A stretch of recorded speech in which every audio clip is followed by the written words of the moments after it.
So the order of speakers and the things we're going to discuss today are pretty much straightforward. We're going to be looking at different scholars who come from a diverse set of fields in anthropology, music, history, political science, and we're going to be looking at how these experiences have shaped their research abilities, their research topics, and their experiences in the field. If you are a member joining in and you want to ask questions, please make sure you type those in the Q&A section. If you're using Zoom or if you're using our Facebook Live feature, make sure you type it into Facebook so we can direct those questions to our panel of speakers. First up is Alexa Tignall. They are a PhD student in anthropology at the University of California, Berkeley, where their research focuses on intersectionality in Central Asia, more specifically in urban and rural Kyrgyzstan. They're interested in racial discourse, queerness, Blackness, feminism, colonialism, and trans activism in Central Asia and Russia. Alexa was previously the recipient of a critical language scholarship, which allowed them to conduct research in Kyrgyzstan in summer 2019. Welcome, Alexa. So getting started, we were thinking, would you share some of your research interests? What brought you into the field? So basically, my journey kind of started 10 years ago, and as a fellow panelist said last week when we were discussing like our experiences in the field together, Iania, she was saying, Alexa, I can't believe how organic your experience was. And up until recently, I honestly hadn't thought of it that way, but really it did start 10 years ago. I left Atlanta, Georgia, and I moved to Brighton Beach. And unbeknownst to me, my roommate was this Ukrainian woman who didn't speak any English. So I was just kind of thrown into this I felt like a new world. But with my experiences there, I found out that, what I previously thought of as, Russia or the region of Eurasia, was wrong, right? I just kind of had this idea that all Russians were white. Again, this is 10 years ago, that there was no diversity there. And, just kind of this typical like Western narrative of Russia. And so when I was living in Brighton Beach, I kept having these conversations about anti-racism, and it wasn't even like that I prompted these conversations. Like, a lot of the conversations were about the Soviet Union and how it was so much different from living here, and that there was no, like, racism was not a thing there. Also, I would have these conversations about Paul Robeson, which the only reason why I even knew who Paul Robeson was is because my mom loves like old classic black and white movies, especially like her favorite film is Showboat, in which Paul Robeson's in. So, I'm like, why do they keep talking about Paul Robeson? And like, how can I like have these conversations with a place that I deem so far removed from, where I'm from, right? So after a while, because I'm more of a non-traditional student, I went back to school, and at the time I was about 26. So I had kind of all these organic experiences under my belt with dealing with the Russian community, finding out how diverse they were, doing volunteer work in assisted living homes, eventually being able to help with translating at some points, and finding that there were these really interesting conversations I was having with not only ethnic Russians, but people who are from Central Asia, from the Caucasus, and not like their memory of the Soviet Union was very different, but in a lot of ways overlapped, right? So when I got to the University of Pittsburgh, one of the first classes I took was a Harlem Renaissance class in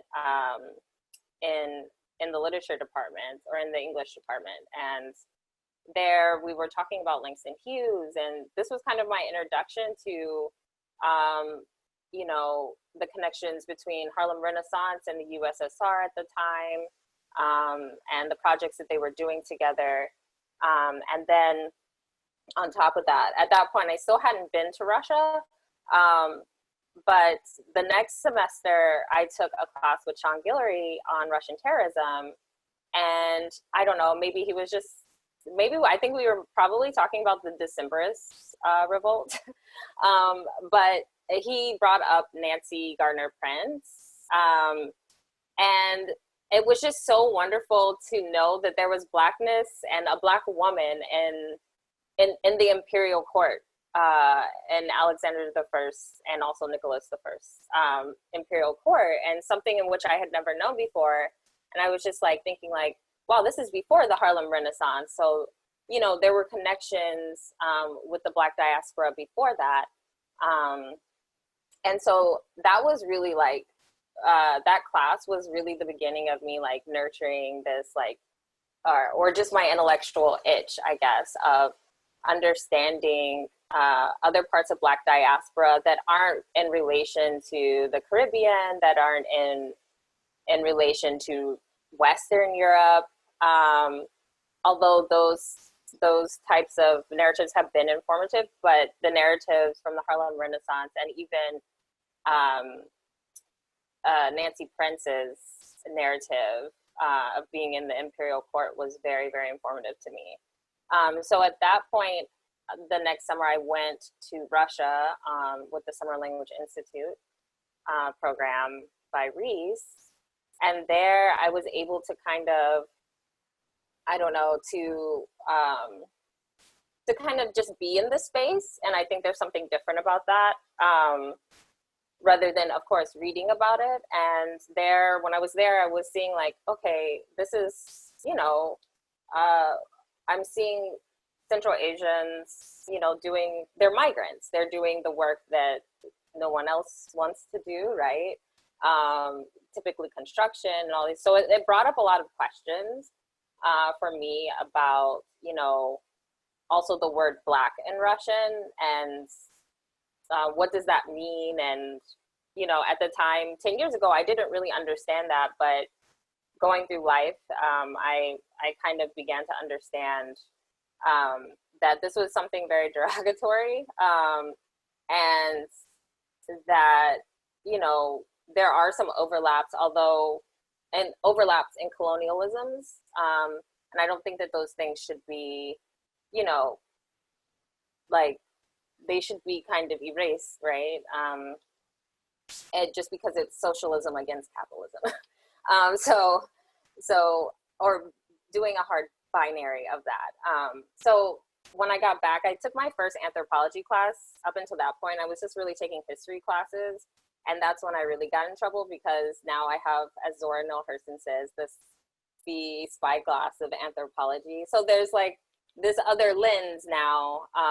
And so that got me really interested in, you know, I was already interested in intersectional analysis, but it got me really interested in the space of Central Asia in regards to the West, because after the fall of the Soviet Union, the West and the Western NGOs started moving in, and how they reproduced those narratives of Muslim women identity. And so that, and also kind of how Central Asia is also still stuck in relations with Russia, right? Of Muslim women migrating to Russia, or Central Asian women migrating to Russia and sending money back to their family, working in textile factories, one of which in 2018, there was a huge fire in one of them, in which the owners of this textile factory locked the migrant workers inside, and I think 16 or 17 of them died. And how this is kind of remembered in Central Asia through like feminist art and all of this activism. So I kind of have gotten to this point.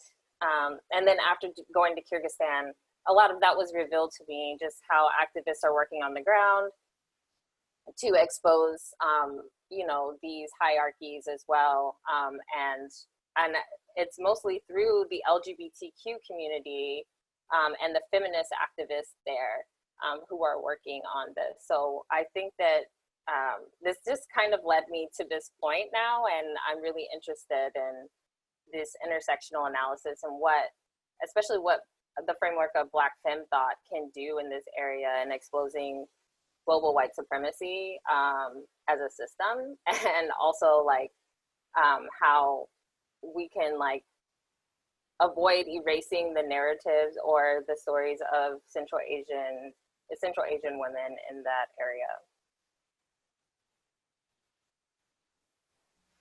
That's amazing, and I'm gonna have some questions for you after this after the next speaker.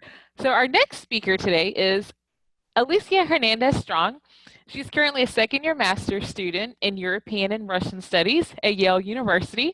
Her research is anthropological in nature and focuses on modern discourses around race, nationalism, and ethnic minorities in Kosovo. She's broadly interested in racial and religious social cleavages in former Yugoslav countries. And before joining Yale University, she became the youngest person nationally to be given the title of Executive Director of the Connecticut chapter of the Council on American Islamic Relations, where she worked to educate the general public about Islam. Welcome, Alicia. Thank you so much. And thank you so much to ACs and all of the sponsors for hosting this event. I wanted to start by kind of talking a little bit about my entry into this field and how I got into this field. And it's very much connected to how I grew up and where I grew up.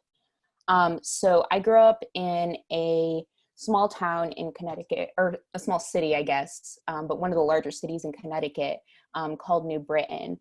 And while a majority of the residents in my town are people of color, we also have a significant Eastern European population. So almost 40% of the folks living in New Britain are Eastern European. A vast majority of them are Polish, but we also have Bosnian, Ukrainian, and Albanian minorities living in the city where I grew up. And so this was kind of my first introduction to Eastern European cultures and kind of the diversity of Eastern European cultures. So when I was probably in high school, when I started high school, there was this family who had originally come to our city from Kosovo during the Kosovo War, during the breakup of Yugoslavia. And when I met that family, I had begun to learn a lot about the Balkans, the Southeastern European region, which previously I had known nothing about. So after I graduated from high school and I started at Wesleyan, I began studying in religious studies and in political science. And a lot of my professors were really supportive and encouraging, and they really pushed me to turn my knowledge about Eastern Europe, in particular Southeastern Europe, into a research project. And one of the things that my professors did was they encouraged me to apply for the Mellon Mays Fellowship, which, for those of you who don't know, it is a fellowship for humanities primarily that targets underrepresented people, mostly people of color. So I think that's when I really started studying in Eastern Europe academically. And after my freshman year as an undergraduate, I decided that I would apply for a study abroad program over the summer in Kosovo. And I think this experience was particularly interesting, and we can talk a little bit about it later.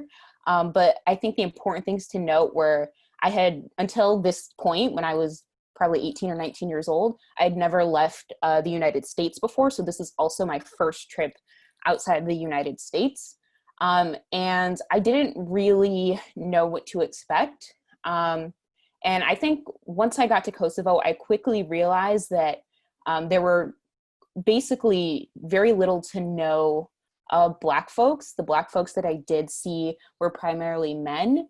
And so I think my experiences in Kosovo happened at a really interesting intersection of like gender and race, me being a Black woman, particularly because a lot of images of Black women are coming from the United States and are widely circulated in Kosovo. So we can talk a little bit about that later.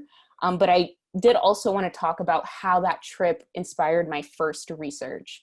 And I think one of the things that was particularly interesting to me is the way that Kosovo kind of defied a lot of these binaries about Islam and the West, and kind of how those two things related to each other.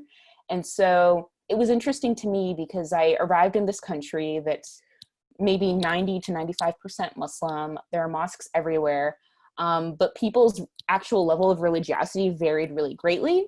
But additionally, there was a very strong pro-American sentiment. And growing up in the post 9/11 period, I was probably like 6 years old when 9/11 happened. I had a lot of kind of assumptions. So for example, assumptions that the West and the United States are always oppositional to Muslim communities, things like that. So my first research project was on the intersection of gender and Islam in Kosovo, where I basically looked at how political elites were responding to American and Western discourse around Islam by trying to downplay Islam in the public sphere in a variety of different ways, one of those being banning the headscarf in public schools and institutions. And that developed into my undergraduate thesis, which generally focused on American hegemony in Kosovo and how that influenced how Kosovars related to their Muslim identities. So that's kind of how it started out. After I graduated from Wesleyan, I took a gap year where I was executive director of CARE, and I worked on a lot of civil rights issues and educating communities about Muslim communities. And after I finished my gap year, I began my master's program that I'm in now at Yale in Eastern European Studies, specifically European and Russian Studies. And I think that my research has developed a lot since then. When I first came to Yale, I was really interested in thinking about what Blackness meant in Kosovo, what Blackness meant in a country that didn't have any type of Black or community of African descent. But one of the things I found, especially this year, especially after a lot of the events that we've seen, particularly the murder of George Floyd, I realized I was interested in this idea of white supremacy and the ways that it manifested differently in different parts of the world. And so after George Floyd was murdered, I decided to shift my research and focus on the Roma, Ashkali, and Egyptian communities in Kosovo. And these are communities of color who have lived in Kosovo for decades, centuries probably, but because they are racially different, there's often a lot of complicated discourse around their place in Kosovar society. And so that's what I'm working on now. Of course, it's quite difficult with the coronavirus. I wanted to do some anthropological work, but I haven't been able to do that. But that's kind of where my trajectory is going now. I'm also really interested in the ways that ethnic Albanians are racialized within the Yugoslav context. So although from the Western perspective, they are white, and that is evident in their relationship to Roma populations, I also found that historically, a lot of Slavic populations in the region racialize them as other in a variety of ways. So that's kind of another research interest that I dabble in. But I think ultimately, especially this year, similar to what my colleague said, I'm really interested in bringing like a Black feminist perspective and bringing Black literature into Eastern European studies, because I think in particular, it illuminates and complicates a lot of the discourse around minorities in Eastern Europe. I think it really takes into account power dynamics. It really takes into account intersectionality in ways that I have not seen in other literature and other fields. So that's kind of my key intervention, I think, in the field. So thank you. I'll stop there. Thank you so much, Alicia. Once again, I have a lot of questions. So our next panelist is Rafael Pablo Menino, and he is a research fellow at the Department of Politics and Public Administration at the University of Constance and at the Department of Biology and Didactics in Ludwigsburg University of Education. He is also a PhD candidate at the Institute of Political Science at the University of Bern.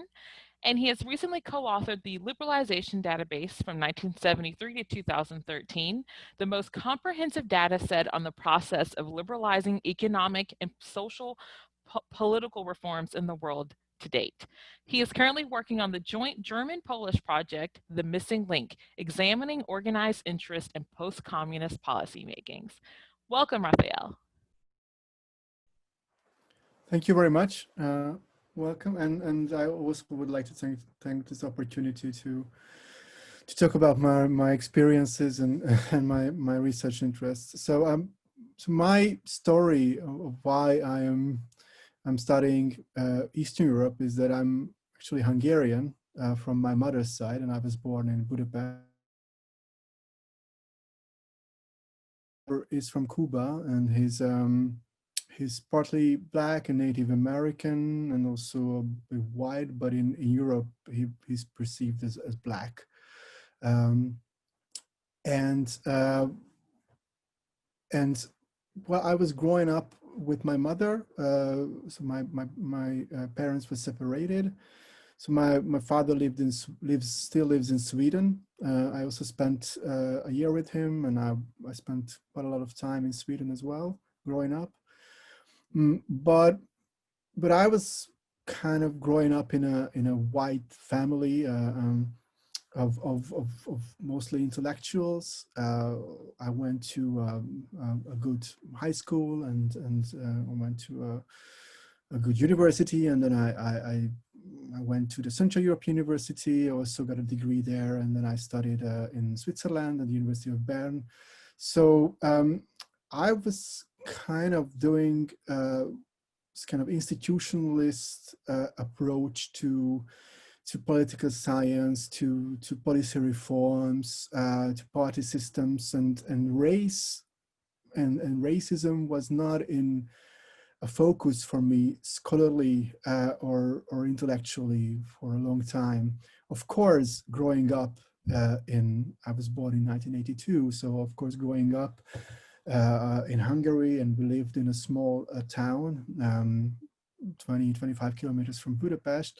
There was not many brown people around, except of course for the Roma, but Hungary is a very segregated society. So I had some Roma classmates in primary school and then in high school, but I didn't really know many Roma people until I grew. I was adult. I was an adult, and I got to meet Roma activists and got to hear their stories, their experiences. So my scholarly interest was first uh, into liberalization and policy reforms because of the transition. So I'm the generation who was a child when the transition, when the collapse of communism happened. So it really had an impact on my life and the life of my mother, who was a public school teacher at the time. And it was not a pleasant experience from this perspective, to be honest. So it was of course in a lot of way positive, but it had also a lot of negatives. So I was really interested in this process of policy reforms and getting them into an international comparison and see the Hungarian reform processes from that perspective. So not just from the Hungarian one, but kind of from a post-communist experience, and also the process of neoliberalization since the mid 70s in the whole world. But lately, my race and so to say and racism caught up with me. So just because I wasn't really reflecting on this, others reflected on this, politics reflected on this in Hungary. As first, there was a big anti-Roma hate campaign in the 2000s in Hungary. There was also a neo-Nazi serial murder against Roma and Roma people and families. They also killed a small child, which wasn't taken seriously by the police or the politicians for a long time. Then came the migration crisis, which was instrumentalized by the Hungarian government, and they started a several million euros hate campaign, which was going on since 2015 in Hungary, against migrants and then against all people who are non-European. I mean, the Prime Minister of Hungary, Viktor Orban, has been speaking about keeping Hungary ethnically clean since 2016.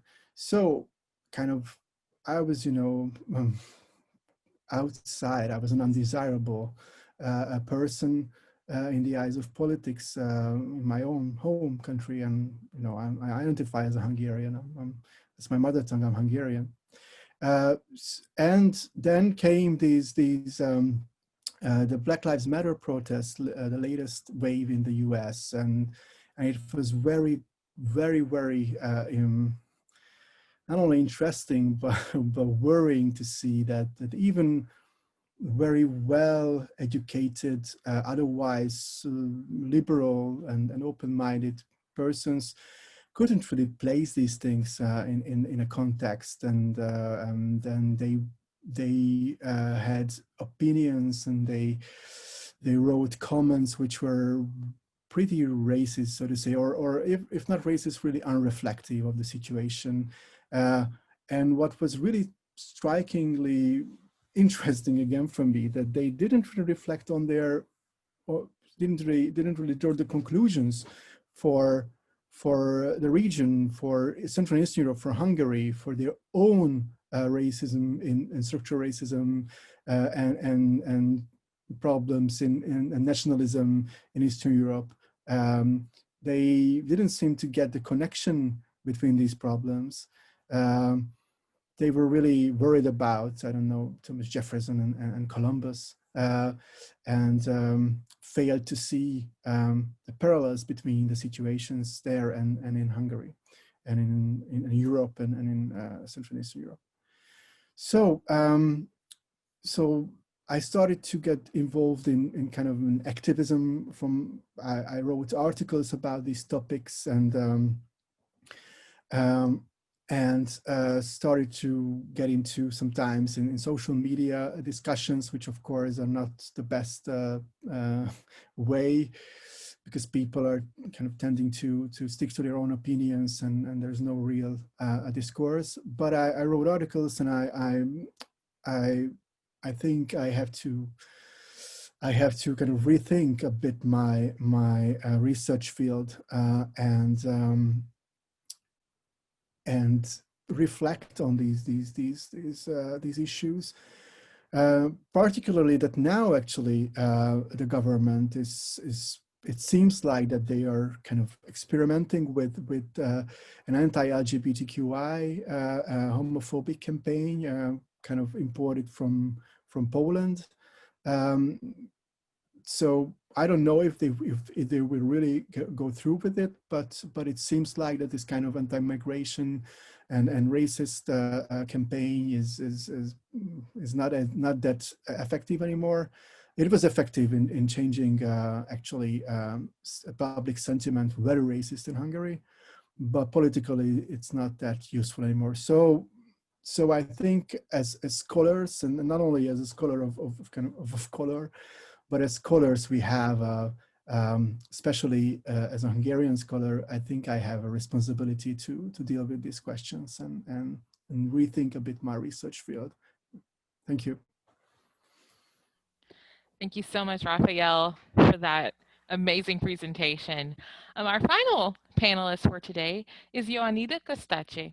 She's a PhD candidate in music at Stanford University, and her work has recently been published in Critical Romani Studies, and she's the recipient of a number of fellowships and grants, including the ACES Dissertation Research Grant and the Fulbright U.S. Student Program Research Grant to Romania.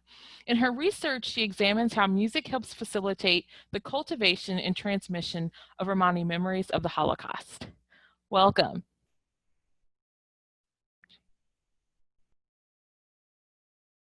Hi, everyone. Thank you, Kimberly, for the introduction, and thank you to all the organizers for the invitation. I'm really honored to be on this panel of extremely bright emerging scholars. So I am Roma, and I don't think I need to explain this to this particular audience, but I often begin sort of any presentation or class that I'm teaching on Roma with this short definition that Roma are a diasporic people who migrated from northern India centuries ago and have served as kind of this internal other to European whiteness since their arrival.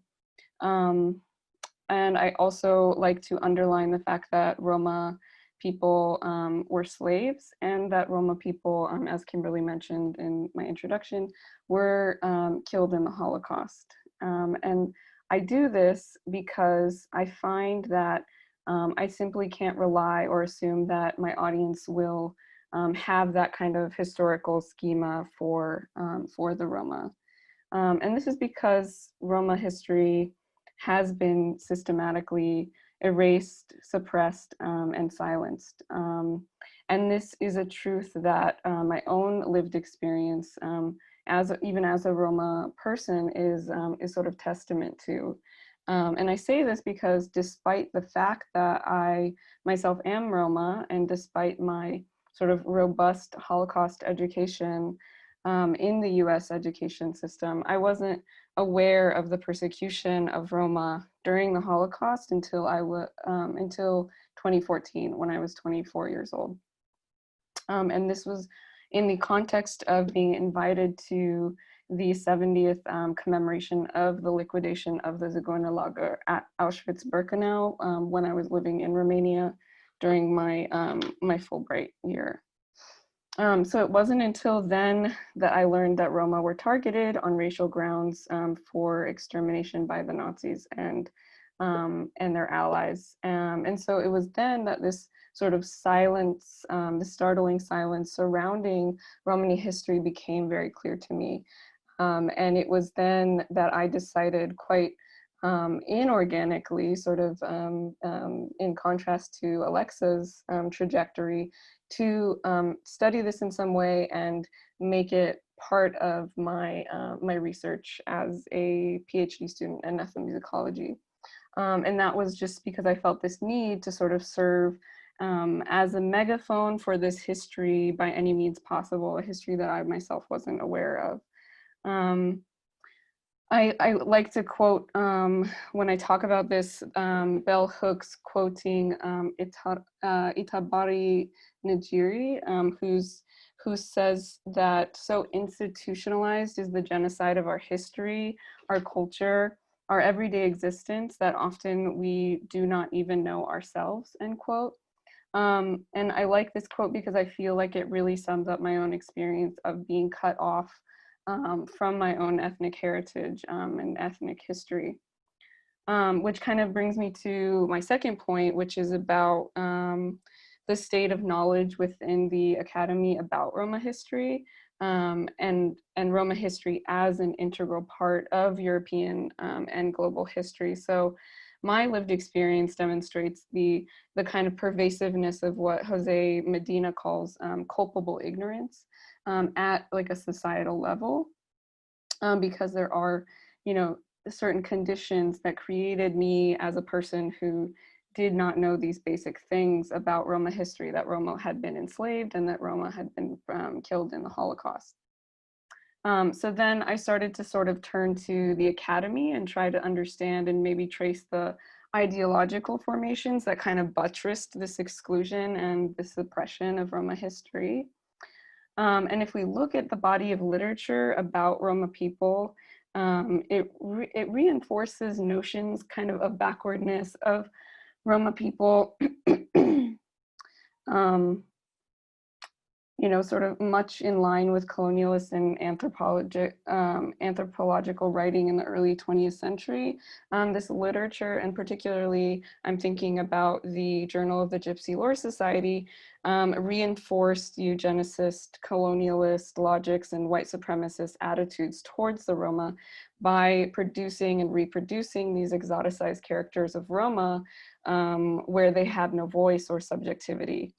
And what I'm sort of grappling with today is that the legacy of these kind of epistemological standpoints or views on Roma, they taint current scholarship and current methodologies and sort of perspectives on Roma and Roma as subjects of research. So when I, for example, sat in Green Library at Stanford as a grad student, and opened the aforementioned journal, much to my chagrin, I found a 2016 article titled, "Is Begging a Roma Cultural Practice?"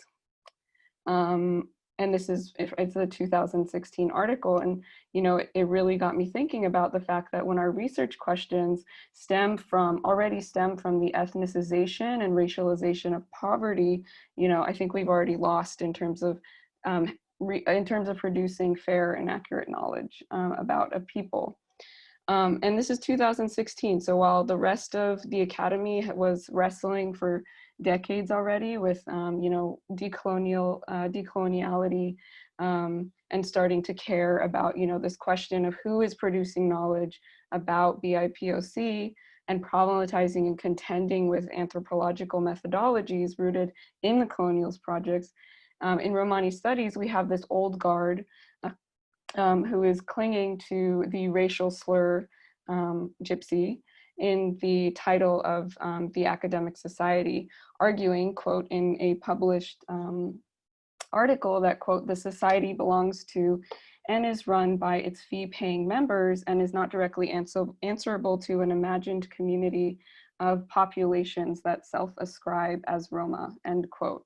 So as a person reading this who is Roma, one can imagine how that feels like an erasure of Roma subjectivity and really existence. And so the point I'm trying to make is this sort of really deeply embedded racism within the academy.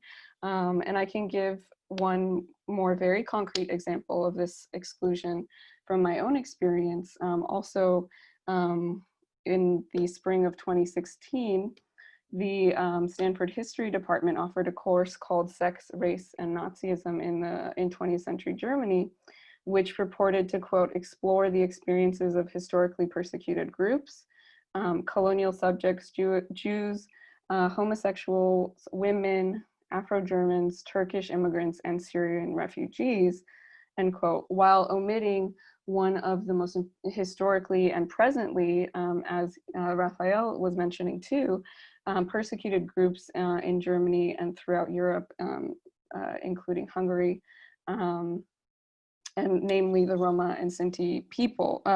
So at every turn, whoever I spoke to showed little to no interest in remedying this startling exclusion. And what I'm trying to do is kind of just shed light on the battles that we fight at an institutional level and demonstrate that these are really the same fights that we're having outside of academia, because recognition of the Roma Holocaust in Europe and in commemoration ceremonies, and contending with the sort of illegibility of Roma traumas, these things are happening both within and without the academy. And I can give another quick example of this, being that in Romania in 2018, President Iohannis failed to decorate Roma Holocaust survivors along with Jewish survivors on International Holocaust Remembrance Day. And a group of activists, we together wrote an open letter to President Iohannis, and eventually there was a separate ceremony to honor Holocaust victims. There's a lot more I can say about kind of the activism that I do in Romania, but I want to point to another example in Berlin. Recently, the government wanted to disturb the Roma Holocaust Memorial, a Holocaust memorial that was very hard won after decades of activism. They wanted to disturb it, move it, destroy it in order to build a train through it. And these things are all the more urgent. You know, these exclusions and violent exclusions, I would say, are all the more urgent in the context of these of the resurgent neo-Nazi ideology that's plaguing Europe today, and kind of representing a centuries-old threat to Roma people.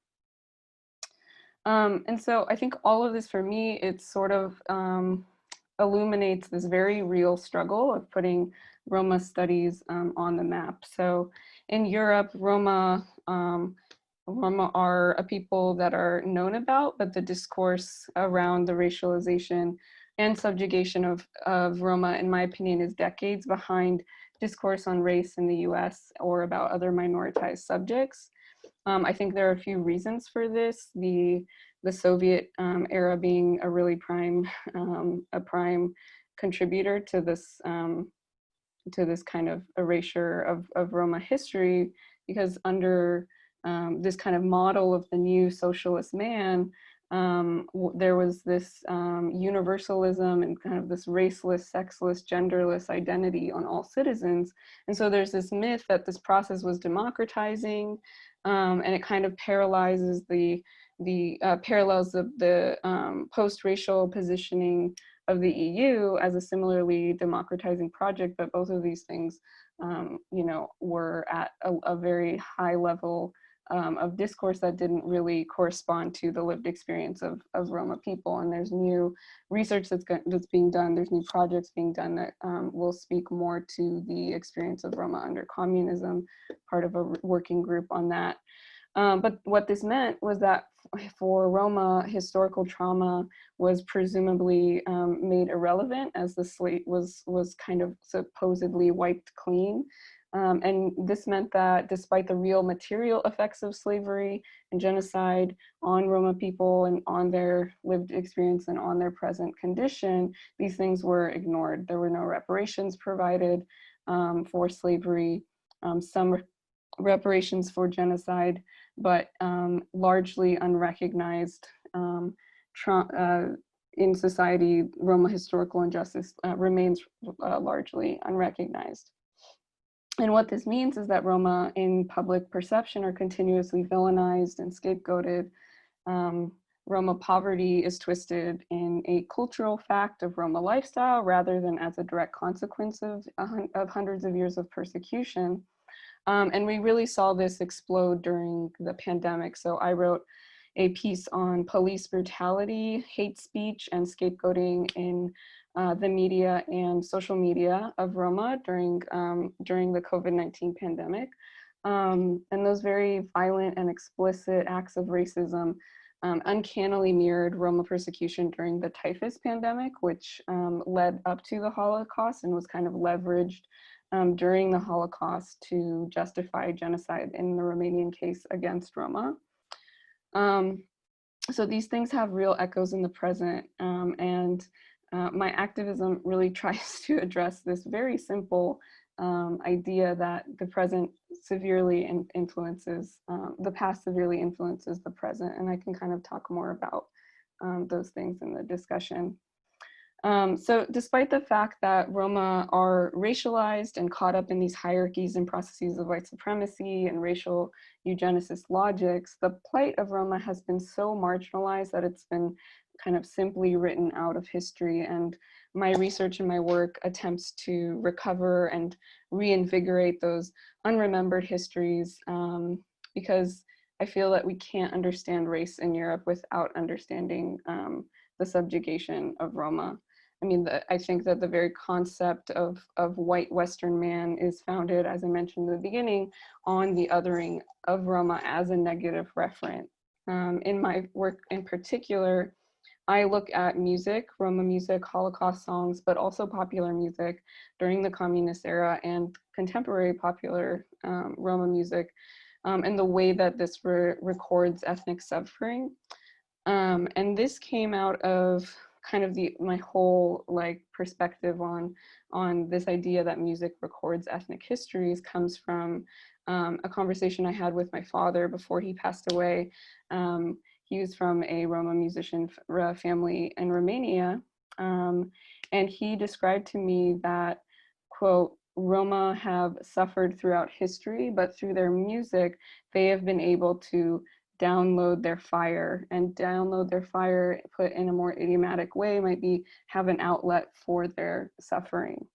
And so my work is really about unraveling that song story of suffering that's kind of tightly wound into Romani musical cultural production.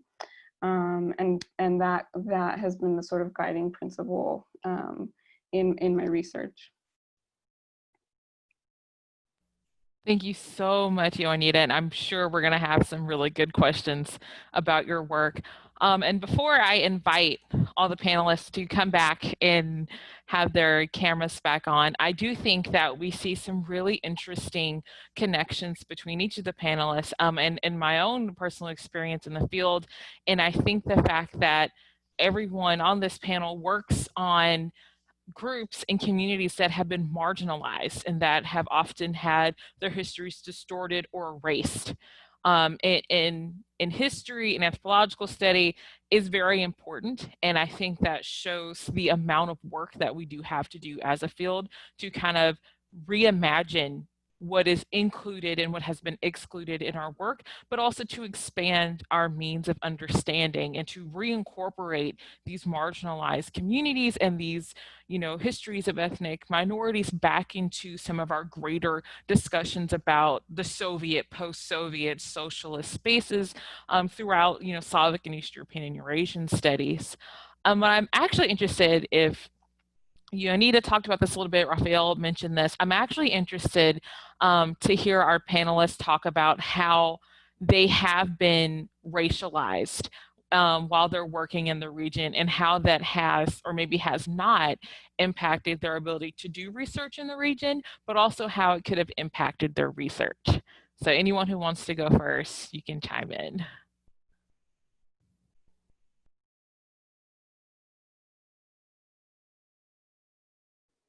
I can talk a little bit about that. So for me, I think being an Afro-Puerto Rican or Black woman in Kosovo is particularly interesting because of the history in Kosovo. So while Kosovo doesn't have any local African or Black populations, what I found when I first arrived there was a lot of the encounters with Black folks were with Black American folks. And the reason for this is after both during and after the Kosovo War, the United States through NATO played a very huge role in that intervention. And so what ended up happening was you saw a lot of these Black American soldiers coming into Kosovo. And for a lot of them, this was their first encounter with Black people. And so the interesting thing about being in Kosovo is that my Blackness is connected to Americanness. And I think in a lot of ways that affords me a lot of privileges because it immediately identifies me as American. But on the other hand, because there is no local population, a lot of discourse about Black folks in Kosovo is really essentialized, and a lot of it comes from media. So I can just give like a quick example. One of the biggest issues I face and continue to face when I go to Kosovo is racialized street harassment. And so when people see me, one of the things that happens all the time is people will just yell names of random Black celebrities at me, Beyonce, Rihanna, whatever, just random Black celebrities, because that is their idea of Blackness. And a very interesting thing that happened to me one time was somebody yelled out the name of this Albanian hip hop kind of pop artist, and her name is Era Estrefi. And what I ended up finding out is that a lot of contemporary pop music, particularly hip hop music in Kosovo, really appropriates Black womanhood in a lot of different ways. And this was translating to my own experiences with racialized harassment in the country. And so what you see culturally is you see these white Albanian pop stars wearing dark makeup, over tanning themselves, wearing box braids or dreads, depicting this idea of Black womanhood and linking it with hypersexuality. And so what ends up happening for me is that idea of Black womanhood gets projected on me, and I get a lot of harassment on the street, a lot of harassment in clubs, in bars, and things like that. And I think that's one of the things I'm trying to understand, particularly because on one hand, when I am in Kosovo, I am basically always identified as American. And so that affords me a ton of privileges. You know, I don't have any problems with police. I don't have any problems with anyone. But on the other hand, I experience this very racialized harassment on the street. And so I've been really thinking about how I negotiate those two things. That's fascinating. When I was in Serbia ages ago, it was during the Obama administration, everyone kept asking me if I knew Obama. So like the use of Black celebrity, Beyonce too, but it was like a big deal. Does anyone else want to contribute? Yeah, I mean, I totally understand what Alicia is saying. The whole celebrity thing, I've been called Amber Rose and Cardi B. I don't look like any of those celebrities, but So, but yeah, and what you're saying about hypersexuality that is also attached to Black womanhood, and I also see this a lot in, you know, there are Central Asian rappers. Right now, there's one, her name is Samo. She is compared to Cardi B a lot. She's known as the Central Asian Cardi B in her style. And, you know, walking through the street, just the street harassment of, you know, calling out names. I've actually in taxis been touched, you know, by the taxi driver. So I just want to use that though as a way to also talk about the programs that we're in and how they can prepare because you know they have their faculty that is here in the States, but then also that is a part of the program that we're maybe at that university as well, and preparing them to understand that our experiences, you know, as being racialized, I don't think that sometimes that's translated very well across borders with institutions. I know that there was an instance in Kyrgyzstan where the head of the international school, who was a South African man, he had lived in Kyrgyzstan for 20 years. He was killed while I was there in an incident with someone. And so, like, you know, that was kind of unsettling for me. And I went to the person who was kind of coordinating this program I was in, and you know, just to say that there's no, the response was there's no racism here. That's not an appropriate response. So I think that also like the academy needs to be aware. Like you're putting students of color, Black students in, you know, if they're in these positions, there needs to be the correct support for them, and understanding that our experiences are not going to be the same as, you know, a white student, a white cis man's experience in those countries, or even a white cis woman's experience in those countries.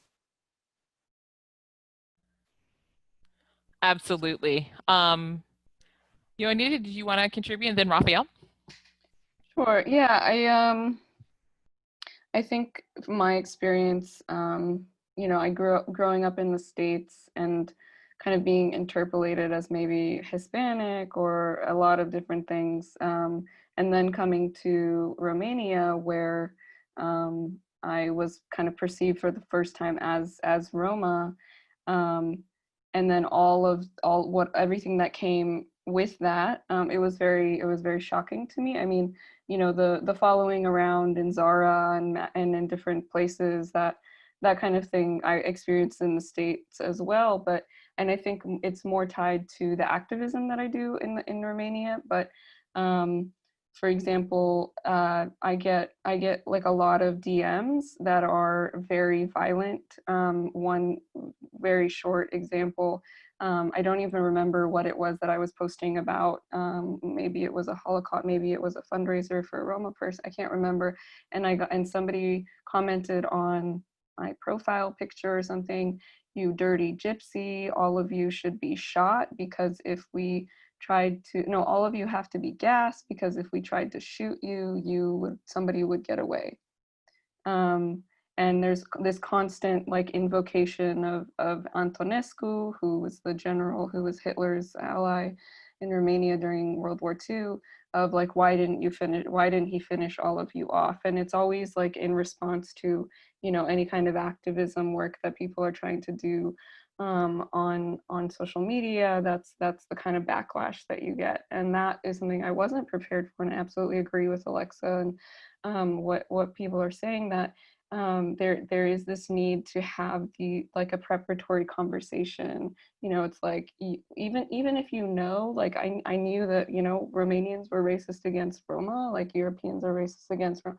You still you know, even just having like a conversation about that before would kind of prepare you in a way that I think would be really helpful, instead of being thrown into these situations without feeling like you have any support.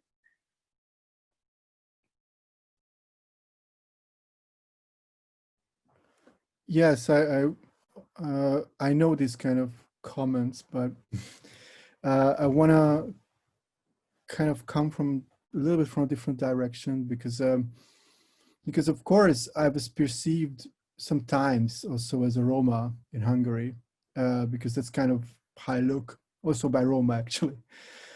But because I have a Spanish name, and because my family is white, and because I was kind of growing up in white spaces, I wasn't, so I kind of like a little bit like in Philip Roth's The Human Stain, where you have this actually Afro-American professor who is passing as a Jew.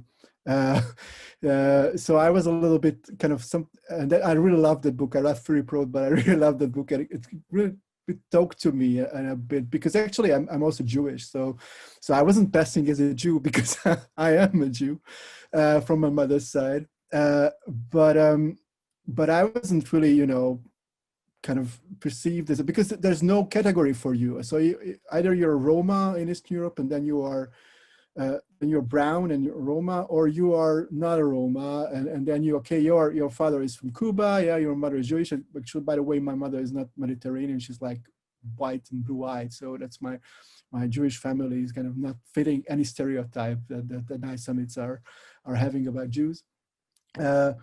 But yeah, so when I was kind of writing articles on commenting on politics, when I'm doing that, and I have well-known relatives who are well-known Jewish intellectuals in Hungary.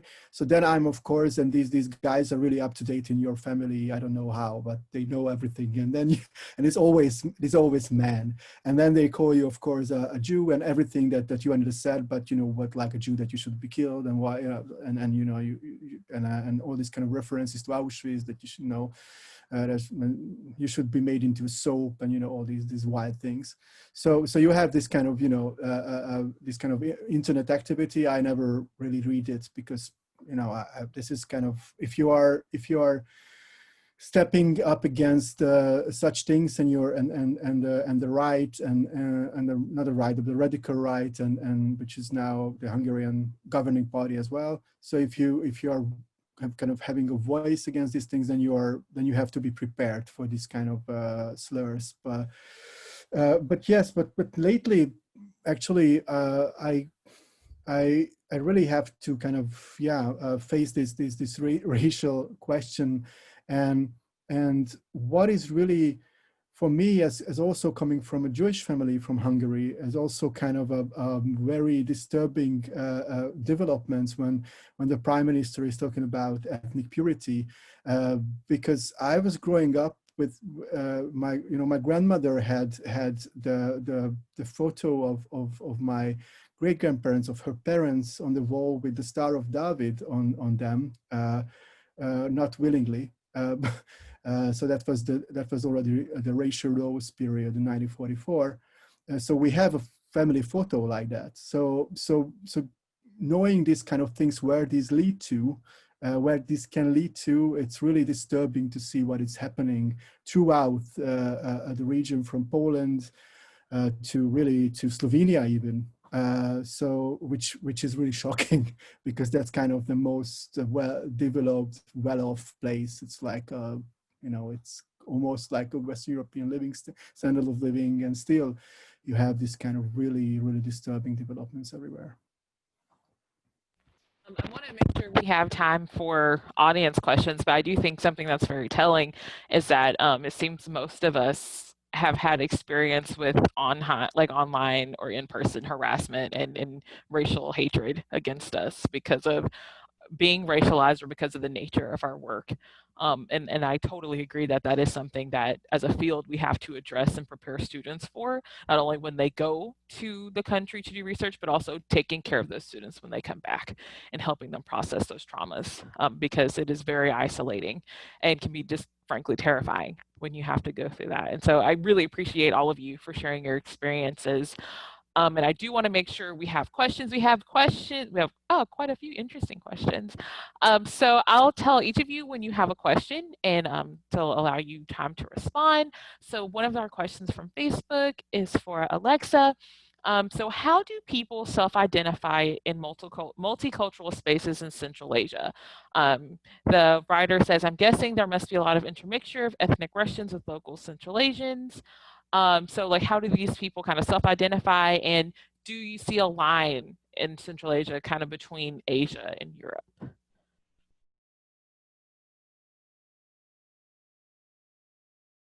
Forgot I was on mute. Sorry.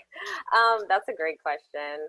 I think that, like, honestly, I'm going to be very humble. I need to spend more time in the field to answer that question. But also, like, when I was in Kyrgyzstan, yes, you know, you have an Uzbek population there, especially in Osh, in the southern part of the country.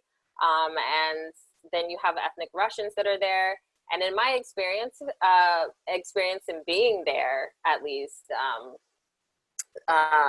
the 2 times that I've gone, you know, I have seen it kind of actually be like ethnic Russians will say, oh, I was born here, but I'm Russian. Like, they make the distinction. There is no, oh, I'm Kyrgyz. And, or, you know, I'm Uzbek, like, I was born here, but I am ethnically Russian. Whereas Kyrgyz were like, oh yes, I'm Kyrgyz. People from Uzbekistan were like, oh, I'm from, you know, I'm Uzbek. And it's really interesting when I had kind of 2 groups of friends I was hanging out with, and I never mixed them when I was there. So I would hang out with my ethnically Russian friends, and then I would hang out with my Kyrgyz friends. And in the activist circle, it's a little more mixed. But, you know, when I was with the Russian friends, I would go to predominantly Russian spaces. There's a place called Chumadan, which is like a bar. It's also means suitcase, right? It's a bar. You would not have really known about it if you were just kind of, you know, scratching on the surface. But we went there, and there were only Russians. It was a Russian bar. Yeah. So there are those kinds of, like, spaces where there's a Russian theater, and there were predominantly Russians. I went to go see a play there. I did not see any Central Asians. So it's a really interesting question, actually, if, like, are we presuming that there's intermixing? And I'm sure there is, but, like, what do these things mean to still be kind of in a separated, or in a way segregated space, right? So that was a really interesting question. What was the second part? The second part was, do you see a line between Asia and Europe kind of being drawn in the region where you are? I mean, I don't, like, at least from talking to people, because that's what I'm looking to do as anthropology. Like, I don't want to presume that there is, right? But they're just from talking to people, there seems to me Russia is not Europe to people in Central Asia. Russia is Russia. Like, it's just Russia. It's not even a part of, like, they wouldn't deem that a part of Western Europe. It's still separated. But I think that that's, like, a bigger question, also about maps and how maps are created as well. So I don't want to go down that rabbit hole, but yeah, that's my answer. That's awesome. Rafael, do you want to contribute to that? Yeah, I was just kind of listening to it, and just really quickly, I was contemplating this thought that actually this kind of whiteness and Europeanness, it's kind of a pecking order. So nobody is safe. So that's why you always need kind of othering of someone else. So, because I think if you want to really understand its kind of insecurities and racial violence and hatred and nationalism, which is also affecting white people, so like Hungarians in Romania, for example, and then the Hungarians in Transylvania are kind of racist against the Hungarian-speaking Roma population, which see themselves as Hungarians as well in Transylvania. So this is a kind of pecking order, and if you are going to, you know, if you are Eastern European and you go to Western Europe, you are kind of looked down upon. So you are frowned upon that you are from Eastern Europe. You're just an Eastern European. You know, they are like in Germany, like even today, East Germans, you know, they are kind of a separate East Germans. So so everybody, you know, and we are talking about everybody's white objectively, but it doesn't matter. So I think this is kind of a devil's circle of yeah, Russians are not seen as your. I was like, I think in a like in high school when somebody told me from the Caucasus that they are from Georgia, something that they are Eastern Europe, and I was kind of, you know, shocked that okay, that's just, yeah, geographically still Europe, yeah, but this is kind of, I think it's a crazy thing that what is the West and what is Europe, and a teacher of mine in Hungary told me that he was once invited to Iran to a conference, and which was kind of, the title was on the border of Asia and Europe in Iran. So everybody's trying to be kind of Western, you know, everybody is in Europe, every country is the center of Europe. Like Hungary is the center of Europe. I'm sure that every other country is the center of Europe. From some point of view, so I think, and then you can see that in the United States as well. Like Southern Americans are looked down in the North, Southern whites because of their accents and everything, and they are looked as hillbillies and, you know, backward people. They are kind of the Eastern Europeans of the U.S. and so I think this is really good what you brought up about this kind of Russian and how Russians see themselves in Central Asia, and Central Asians how they see Russia, because you can go on and continue this to the West. I think like the further you go, it never ends. These kind of things, never. I think that's funny because I'm from Southeast Texas, and so when I moved to Philly, it was definitely like I'm the hillbilly now, and I accepted that. You know, that's how it is. But Alicia, so there are a lot of comments for you, so I want to make sure I have them in order.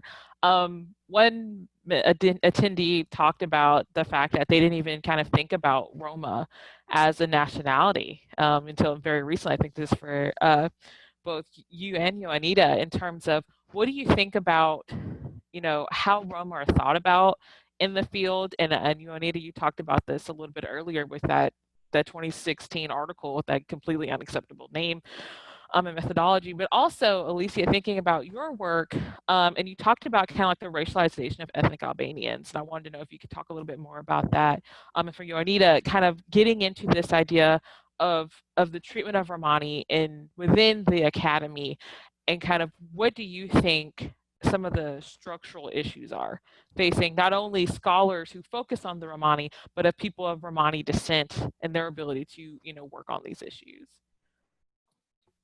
Yeah, those are all very good questions. I want to start by talking a little bit about the Roma in Kosovo. And I want to point to a specific article that really transformed my research and made me really interested in race and racism as it pertains to Roma, Ashkali, and Egyptian communities. So this director of an anti-racist Roma NGO wrote an article in a Kosovar magazine called, I believe it was All Black Lives Matter. And essentially, it was a critique of the way that many white Eastern Europeans were posting and showing all of the support for the Black Lives Matter movement in the United States. But when it comes to the racism against Roma people, there was like silence, or there was not even just silence, but denial that even existed. And this is something that I saw kind of in my own experiences. You know, I would be talking to white Eastern European friends who would say these really derogatory things about Roma. And it hit me because as a Black person, I've heard those comments about myself, but they didn't even see the connection. I'm like, you can't say that. And they're like, they didn't even see that link between how Black people experience racism and how Roma people experience racism.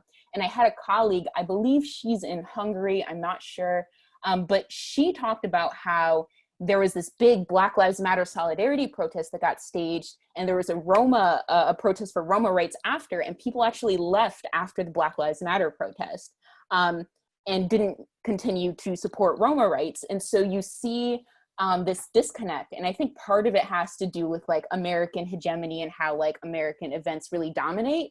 But I think there's also this reluctance to address racism against Roma. And so in my work, I really try to emphasize and say that like we shouldn't center our work on racism in the region on foreign populations of color, but it should really be centered on the local populations of color because they're constantly left out of these narratives of racism.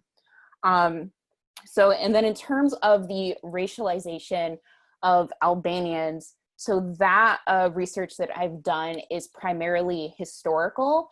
And so what I ended up looking at is these Slavic nationalist texts coming from primarily Serbian intellectuals and politicians before the creation of socialist Yugoslavia.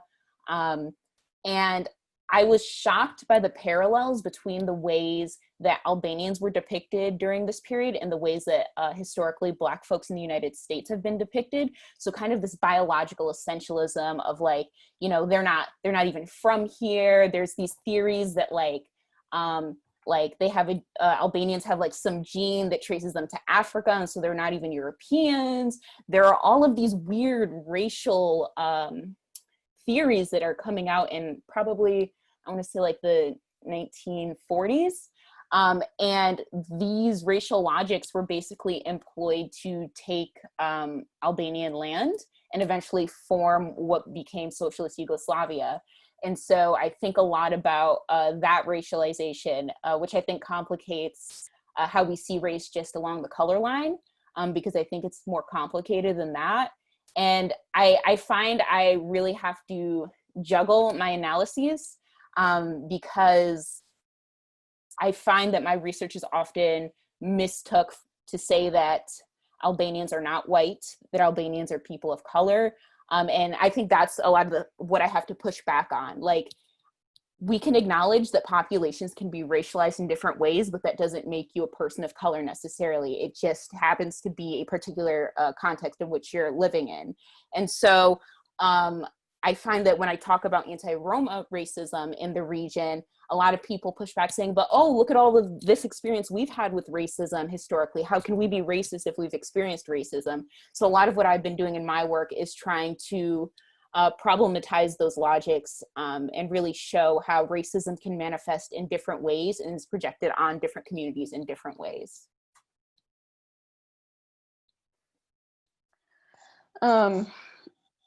It's such a complicated issue, and it's really hard for me to like decide kind of where to come at this problem.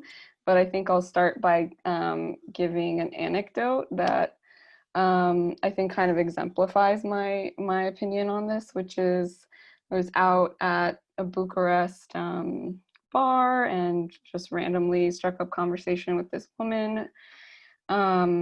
And I told her I was Roma, and she began to tell me about how when she lived abroad in Western Europe, I can't remember where, England maybe, you know, everyone thought she was Roma, and they would, and how awful it was for her to be perceived as Roma because it came with all of these negative impressions. And it was like this, you know, crocodile tears for this person who was being, you know, experiencing a very, very small amount of what the, you know, actual Roma people there, you know, the racism that they experience day to day.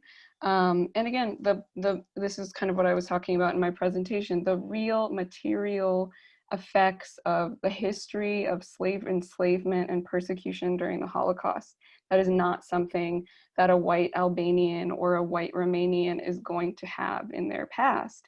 So when there's a researcher, Adrian Nico Fortuna, who's doing like amazing ethnographic work in locations where Roma were enslaved. He recently had an exhibit at the Museum of Contemporary Art in Bucharest where he had these interviews with folks who were explaining like that cemetery, that's for Roma. And then this cemetery, this is for the Romanians in this. So the like persistent segregation, you know, they have separate churches and separate cemeteries, right? And it's not an accident that 80% of Roma in Europe live under poverty.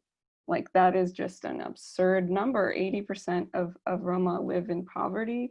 And this is after 10 years of the decades of Roma inclusion, you know. And so for me as a Roma person, and, you know, with all of the privileges that I've had growing up in the States, but then with all of this kind of knowledge of the way that these histories manifest in the present, to, you know, hear this complaint of being racialized as a white person, it's just, it's a difficult to digest. And just another kind of example of this is there was even a measure, I believe it was 2012, by a politician to change the legal name of Roma in Romania to Tsigan in order to not, you know, foster this confusion between Roma and Romanians, because the words are really similar. So I think we just have to be careful, and like what Alicia was saying at the end of her presentation, or your intervention just now, about like what we decide to name as like a person of color and what isn't, and being very clear and careful about that, because I think you can get into kind of you know, dangerous ground. So I think we have another question for Rafael. Let me find it. It's about okay, so how are you defining economic liberalization? And does it mean the restoration of capitalism, such as taking health and education out of the state sector and putting it onto the free market? Yeah, well, that's of course a liberalization, but that's so let's separate things. So how we define liberalization in the liberalization database project of the University of Bern and University of Geneva is that we said that marketizing policy measures, so to use a Polanyian term, commodifying policy measures. And there's this kind of misconception about liberalization in many people, because that's how actually neoliberalism was effective, is that people think that it's kind of something withering away the state or something, but it's not. It's just the use of the state for different ends. So libertarians actually are not against the state, or neoliberals are not against the state. They just want the state to, you know, to employ to foster markets, because markets are not natural. They are human institutions as anything else. So as culture, as, you know, everything. So you need politics. So you need a constant political and legal and cultural effort, a huge effort to maintain them. And how we define liberalization is that we had this kind of really pragmatic, so when we have to code a measure, is it liberalizing or not, across 12 policy measures, from taxation to, I don't know, labor market policies. Then we said, well, this policy measure, even if it involves huge state involvement and you know, and state expenditures, is this measure pushes people toward markets, like if it's a labor market measure, so are they using protections against unemployment, for example, or not?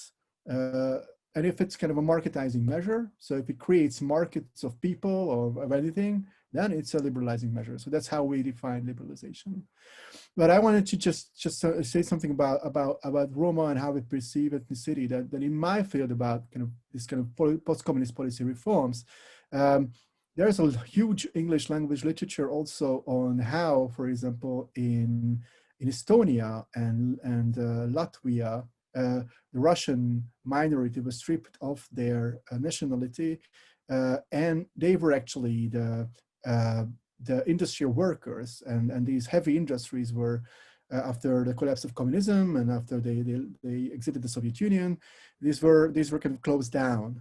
And of course, and they became really neoliberal, and those people who brought the brunt of it couldn't vote. But there's not much in this literature in an international field about the Roma, who actually experienced the same. Of course, they were not stripped directly of their citizenship or, you know, their voting rights, but we know that as soon as you push people or community kind of into out from society and strip when they fall into mass unemployment, they will not vote really or contribute to the kind of to the national discourse. And that's what actually happened with the Roma. And that's not really well known that in Hungary and I guess also in Romania, the people who actually really paid the most of this transformation were actually the Roma workers. Of course, it was workers in general, industrial workers in general, but the Roma were kind of the worst off of every group, of any group. And actually the same happened in Slovakia when there was these really internationally recognized and encouraged reforms by the right-wing government in the early 2000s. They had a radical liberalization of unemployment benefits, and that actually pushed mostly Roma people in villages actually to the brink of starvation. So and these kind of ethnic and racial aspects of Eastern European transformations and liberalizations are not really integrated into the international field of how we think about these policies, which is, I think, tells a lot about what we are talking about here. So it looks like our last question for the day is, do universities in Eastern Europe and Central Asia have ethnic studies programs? Are there Roma or Turkic studies curriculums? And I think we could even ask that question for a lot of American universities.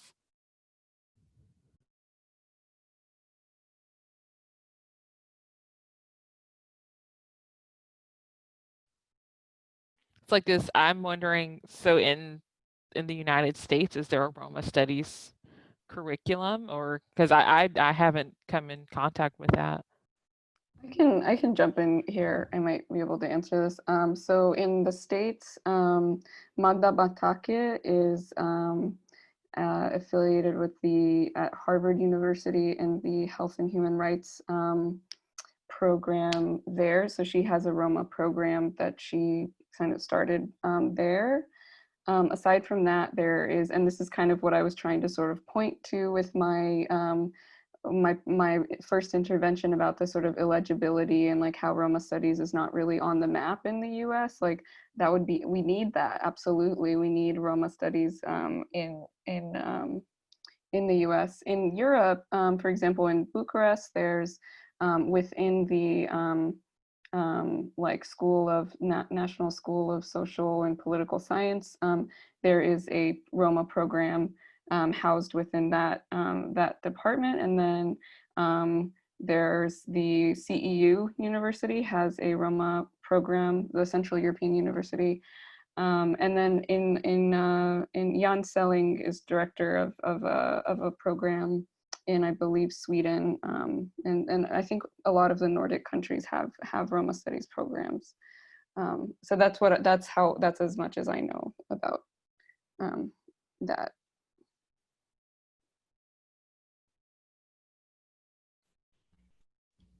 Well, if no one else has any. Well, I'm not an expert in this, but there are Romology studies in Hungary as well. So not only at the CU, now could you say CU is actually of course in Vienna, as we all know, because it had to leave Budapest. But it's not only the CU in Budapest which had such studies, but I'm not really. But I know that there is Romology, so it's called Romology in Hungary, and there is such a thing. In ethnographic studies, I think. So it's integrated into ethnographic studies or something. Yeah. Well, I want to thank all the panelists today for such great presentations and for sharing your experiences and your research with all of us. I also think it's important for us to acknowledge that it is not just the responsibility of scholars of color to be able to be comfortable and to be able to succeed in this field. It requires everyone who is a part of this field to work and be allies with scholars of color to help us continue to be successful and to draw in more students of color who are working on fascinating topics and who are bringing in perspectives that we very much need in our field. But before I let everyone go, I do want to make you all aware of our next great addition to the Race and Focus series. And so next week, at the same time, We'll be looking at moving beyond exclusionary practices in Cs.